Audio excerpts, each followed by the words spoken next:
Hello everyone, नमस्कार। मैं सत्यम प्रजापति आपका हार्दिक स्वागत करता हूँ। बच्चों, आज हमें पढ़ना है चैप्टर 2 बहुपद। दोस्तों, पिछली वीडियो में हमने चैप्टर 1 पढ़ा था। चैप्टर 1 वास्तविक संख्याएं, रियल नंबर्स। आज हमारा टॉपिक है चैप्टर 2 बहुपद एक नज़र में, अर्थात बहुपद का आज परिचय पढ़ेंगे और जितना हो सकेगा उतनी हम प्रश्नावली में टच करेंगे। हम पिछली कक्षाओं में बहुपद के बारे में पढ़ा था। कक्षा 9 में बहुपद के बारे में हमने पढ़ा था। बहुपद कई प्रकार के होते हैं। शून्य बहुपद, एकल बहुपद, एक घाती बहुपद या रैखिक बहुपद, द्विघाती बहुपद, त्रिघाती बहुपद, चतुर्थघाती बहुपद। लेकिन हमारे पास रैखिक बहुपद, एक घाती बहुपद और द्विघाती बहुपद ही यूज में है। तो बहुपद के बारे में पढ़ेंगे। तो बहुपद आप जानते हैं जिसमें पद हो, एक पद, दो पद, तीन पद हो और बीजी व्यंजक के रूप में लिखे हों, अर्थात बीजी व्यंजक मिश्रण के रूप में हो, बहुपद कहलाता है। उदाहरण के तौर पर हमारे पास आ जाए एक px बराबर आ जाए 2x + 5। एक आ जाए px बराबर 3x² + 2x + 2। एक आ जाए px बराबर 5x³ + 2x + 4। ये हमने 3 एग्जाम्पल लिए। तो हमारे पास इसमें चर संख्या, चर राशि x है, इसमें चर राशि भी x है, इसमें भी चर राशि x है। तो जो हमारे पास चर राशि में सबसे ज्यादा घात होती है वही बनाती है बहुपद के प्रकार। जैसे हमारे पास x है, इस x में कोई घात नहीं है, अर्थात इसमें एक घात मानी जाएगी। एक घात मानी जाएगी तो हमारे पास यह रैखिक बहुपद है, एक घाती बहुपद है, रैखिक बहुपद है या एक घाती बहुपद है। तो ये हम बोलेंगे रैखिक बहुपद। तो उम्मीद करते हैं समझ में आ गया होगा। अगर हमारे पास बीजी व्यंजक इस x में 2 घात हैं तो इसको बोलेंगे हम द्विघात बहुपद। द्विघात बहुपद। अगर बीजी व्यंजक x में बड़ी घात 3 है तो हम बोलेंगे त्रिघाती बहुपद। त्रिघात बहुपद। क्लियर? तो ये हमारे पास बहुपद के प्रकार। अगर हमारे पास आ जाए px बराबर 3, अब इसमें px x है, कोई भी बीजी व्यंजक इसमें नहीं, अर्थात x नहीं है, तो इसको हम बोलेंगे शून्य बहुपद। अर्थात x रहित पद हो या बीजी व्यंजक रहित पद हो तो वह शून्य बहुपद कहलाता है। क्लियर? आई होप इतनी बात आपको समझ में आ गई होगी। अब हम आगे पढ़ेंगे कि बहुपदों के शून्यकों का ज्यामितीय अर्थ। बहुपदों के शून्यकों के ज्यामितीय अर्थ। क्लियर? अब हमारे पास बहुपद के शून्यक, बहुपद के शून्यक, बहुपद के शून्यक। ये बहुपद के शून्यक क्या होते हैं?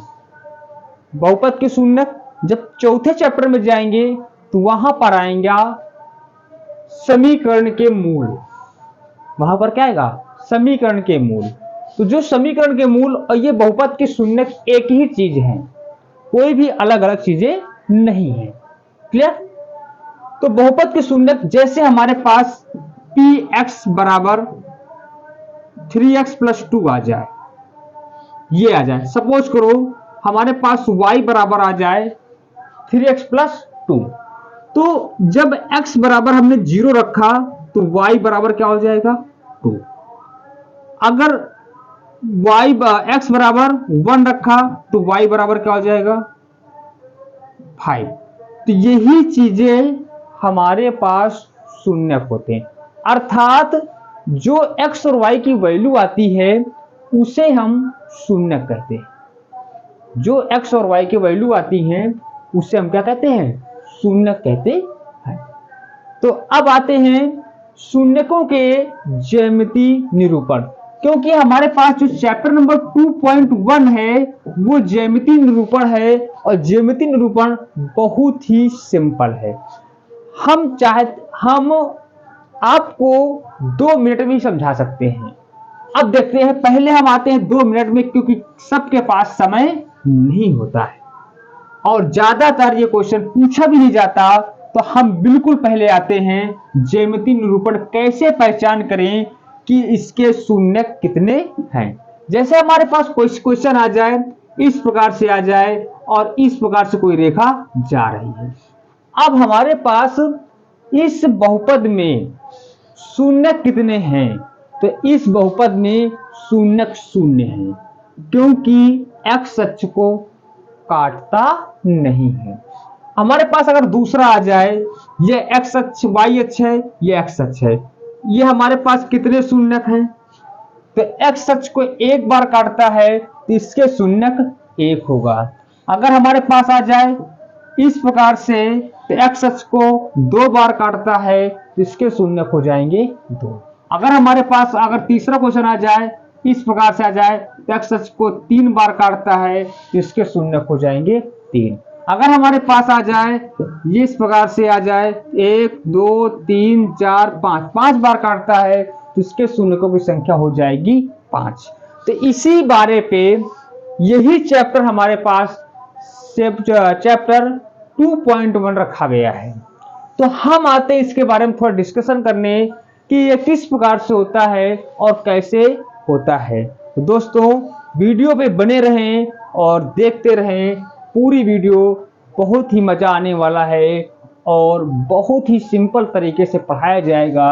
तो चालू करते हैं बहुपदों का ज्यामितीय निरूपण।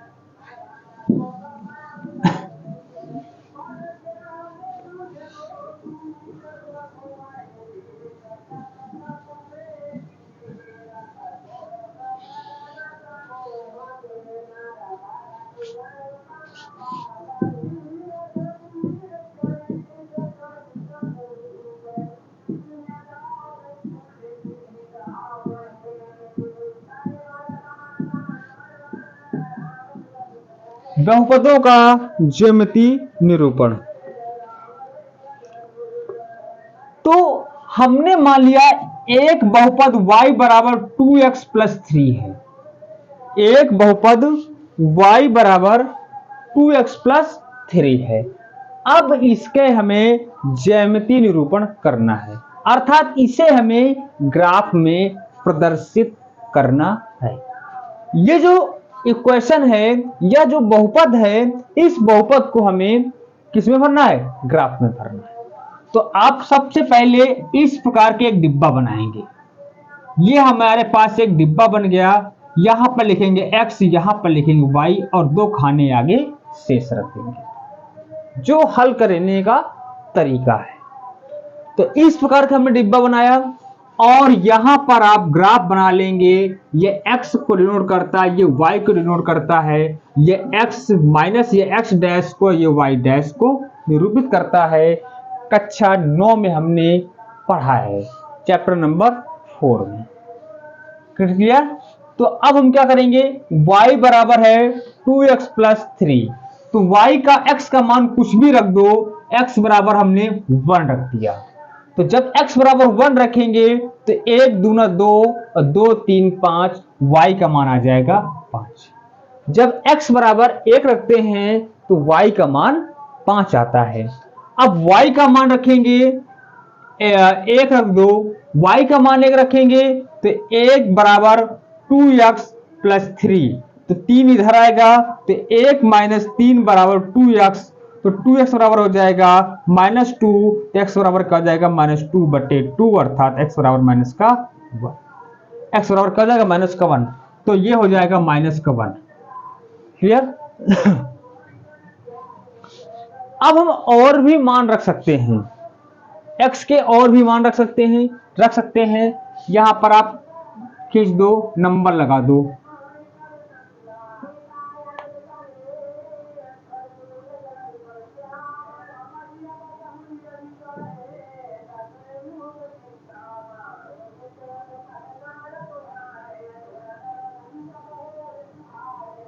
ये भैया, ठीक है ना, जहां पर x रेखा y रेखा दोनों काटती, उसको हम बोलते हैं मूल बिंदु। आपने पढ़ा है ओरिजिन या मूल बिंदु। क्लियर? जहां पर x अक्ष और y अक्ष दोनों एक दूसरे को काटती हैं, उसे कहते हैं मूल बिंदु। ठीक है ना? ये x प्लस है, ये x माइनस है, ये y प्लस है, नीचे y माइनस है। तो हमारे पास 1,5 भरना है, तो 1 चलेंगे x पर, 5 चलेंगे y पर, तो 1 2 3 4 5, तो 1,5 यहां पर आएगा, 1,5। अब हमारे पास -1 और 1, -1 यहां पर और 1 प्लस का यहां पर, तो -1 यहां पर, अब 1 प्लस का यहां पर, इस प्रकार से आएगा हमारे पास -1 और 1। अगर हमारे पास और खींचना हो और खींच सकते हैं। अब हमने मान लिया x बराबर 0 मान लो, क्योंकि x का मान 1 हो गया, प्लस का x का मान -1 हो गया, x बराबर 0 मान लो, तो y बराबर क्या हो जाएगा 3। तो हमारे पास 0 3 1 2 3, ये हमारे पास हो जाएगा 0,3। अब हम रेखा खींचे, तो रेखा हमारे पास देख रहे हैं एक सरल रेखा बन रही है। क्या बन रही है? एक सरल रेखा बन रही है, और यह रेखा x अक्ष को केवल एक बार काटती है।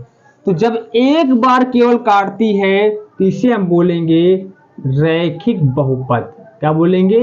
रैखिक बहुपद। और शून्यकों की संख्या 1, शून्यकों की संख्या बराबर 1। जब रैखिक बहुपद होगा तब वहां पर शून्यकों की संख्या 1 आएगी। जब रैखिक बहुपद होगा तब वहां पर शून्यकों की संख्या 1 होगी। हमारे पास रैखिक बहुपद, रैखिक बहुपद, रैखिक बहुपद में शून्यक 1 होता है, द्विघात बहुपद में शून्यक 2 होते हैं, त्रिघात बहुपद में शून्यक 3 होते हैं, चतुर्घात बहुपद में शून्यक 4 होते हैं। कितने होते हैं? 4 होते हैं। राइट? तो हमारे पास यह बहुपद एक बार x को काटे तो रैखिक बहुपद, 2 बार x को काटे द्विघात बहुपद, 3 बार x को काटे त्रिघात बहुपद, 4 बार x को काटे चतुर्घात बहुपद कहलाता है।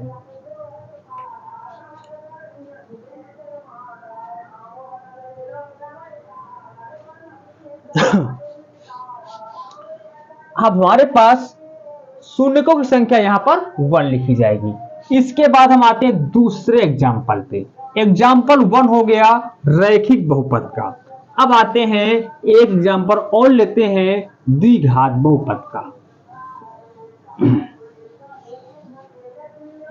हमारे पास आ जाए y बराबर x² प्लस 2x प्लस 1। अब यह हमारे पास द्विघात बहुपद है, तो एक हम खींचेंगे x अक्ष ग्राफ y अक्ष, x dash y dash. Clear? x dash, अब अंक बना दो, 1 2 3 4 5, 1 2 3 4 5, 1 2 3 4 5, 1 2 3 4 5। अब यहां पर आप खींचेंगे x और y, x y, y बराबर आप 0 रख दो, y बराबर 0 रख देंगे तो x बराबर x square plus 2x plus 1 बराबर क्या हो जाएगा 0। X square plus 2x plus 1 बराबर क्या हो जाएगा 0। y का मान हमने क्या रखा 0। तो अब एक गुणनखंड करो कि 2y योगफल, एक अन्नम एक एक एक 2, तो x square plus x plus 1 बराबर 0 हो जाएगा। ये पार्ट लो, ये पार्ट लो, कॉमन क्या मिलेगा इसमें x प्लस 1, इसमें कॉमन क्या मिलेगा प्लस 1, x प्लस 1 बराबर 0। दोनों में कॉमन क्या है x प्लस 1 और x प्लस 1 बराबर 0। हो जाएगा कि नहीं जाएगा, हो जाएगा ना। तो x प्लस 1 बराबर 0, तो x बराबर क्या हो जाएगा माइनस का 1, x प्लस 1 बराबर x बराबर क्या हो जाएगा माइनस का 1, तो x बराबर क्या हो जाएगा माइनस का 1। हो जाएगा कि नहीं हो जाएगा, कोई दिक्कत तो नहीं, आगे ये बात समझ आ गई, कोई दिक्कत तो नहीं। ये हमारे पास सेम मान आते हैं तो इसलिए हमारे पास ये ज्योमेट्री थोड़ा सा डिफिकल्ट हो सकती है या कम समझ में आ सकती है। तो हम सबसे पहले लेते हैं एक दूसरी नंबर, क्या लेते हैं एक्स स्क्वायर प्लस 3x अब प्लस 2, ये हमने ले लिया। तो इससे हमें कुछ पहले जल्दी समझ में आ जाएगा, फिर हमको बताते हैं। तो हमारे पास आगे y बराबर आया x square plus 3x plus 2। तो हम पहले ये हल करेंगे, फिर हम जो बता रहे थे उसको हल करेंगे। तो हमारे पास y बराबर क्या मान लिया 0, तो हो जाएगा x square plus 3x plus 2 बराबर हो जाएगा 0। तो गुणनखंड कराओ 2 के कि जोड़ने पर 3 आए, 2 एक अन्नम 2, 2 एक 3, x square plus 2x plus x plus 2 बराबर हो जाएगा 0। तो x कॉमन ले लिया, x एक बार जाएगा, x एक x कैप तो 2 बार जाएगा, इसमें कॉमन लेंगे 1, तो x प्लस 2 बराबर क्या हो जाएगा 0। ठीक, दोनों में कॉमन क्या है x plus 2 x plus 2, x plus 2 common ले क्या बचेगा x प्लस 1 बराबर 0। तो x प्लस 2 बराबर 0, तो x बराबर हो जाएगा माइनस का 2। अब x प्लस 1 बराबर 0, तो x बराबर हो जाएगा माइनस का 1। तो x बराबर माइनस 2 और y बराबर जब 0 था तो x बराबर माइनस का 1 था।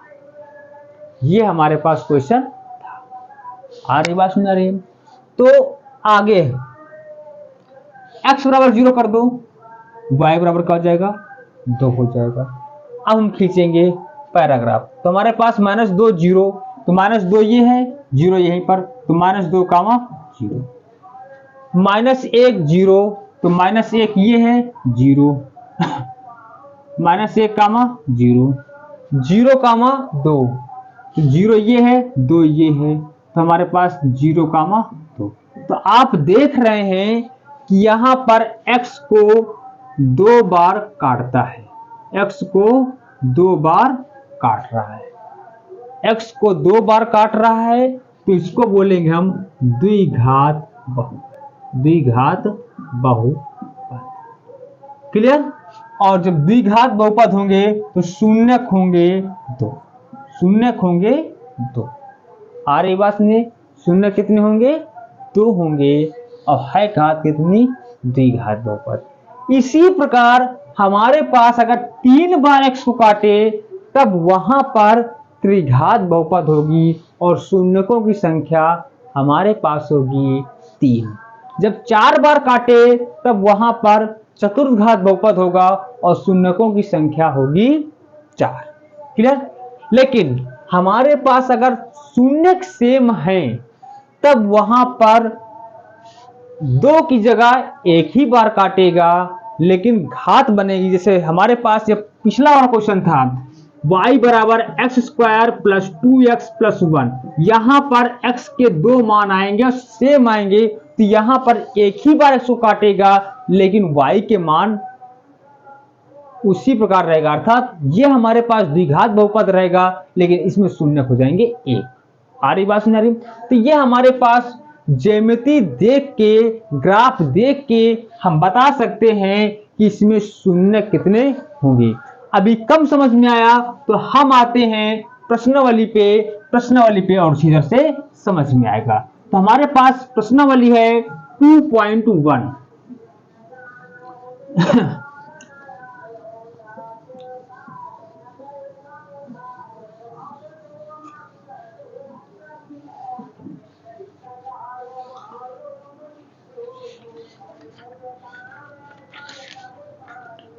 2.1 प्रश्नावली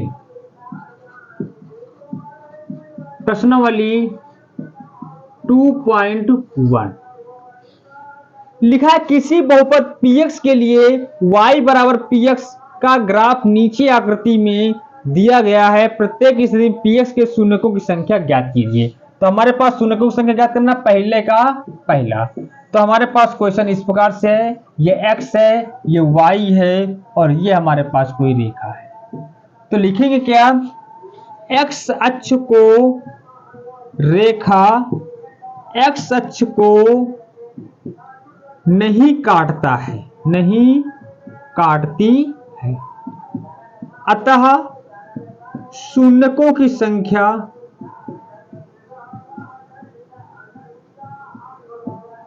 बराबर शून्य। सेकेंड नंबर क्वेश्चन क्या है, अभी हमने बताया है x डैश y डैश।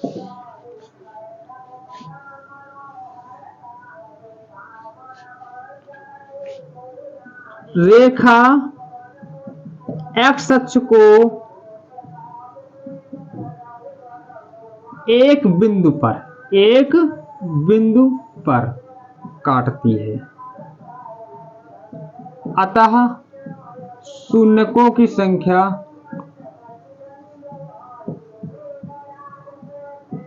बराबर 1।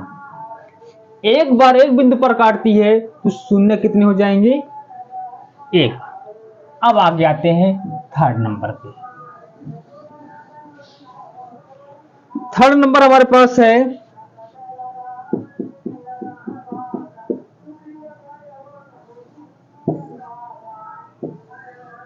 x अक्ष, y अक्ष, x dash y dash.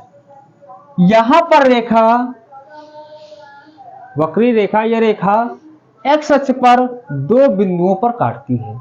x रेखा को, x अक्ष को दो बिंदुओं पर काटती है, अतः यहां पर शून्यकों की संख्या 2 हो जाएगी।